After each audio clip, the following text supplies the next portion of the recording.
அன்பான நல்ல தகப்பனே, நீ சென்ற இடத்திலெல்லாம் உம்மிடம் வல்லமை வெளிப்பட்டது. உம்முடைய வல்லமையின் பிரதிபலனாக அங்கே வந்திருந்த நோய் நொடிகளெல்லாம் சுகம் பெற்று சென்றவர்களும், தீய சக்திகளால் ஆட்கொள்ளப்பட்டவர்கள் விடுதலை பெற்றவர்களும் பல பேர் உம்மை பின்தொடர்ந்தார்கள். உம்மை பார்த்து வியந்தார்கள். உம்மிடத்திலே மீண்டும் மீண்டுமாக வந்து உம்மை தொட முயற்சி செய்தார்கள். அப்பா தகப்பனே, இதோ இந்த நற்கருணையிலே நீர் வீற்றிருந்து உம்முடைய பிரசன்னத்திலிருந்து வல்லமை அனுபவிக்க இந்த பிள்ளைகளுக்காக செபிக்கிறோம்.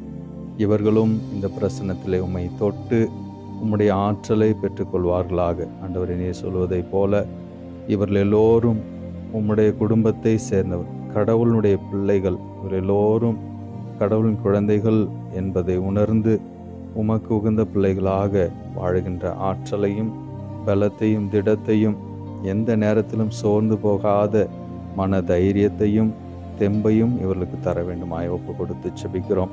மன உளைச்சல் வேதனையிலிருந்து இவர்களை விடுவித்து நீரே பாதுகாத்து சுகப்படுத்துவீராக. ஆமேன்.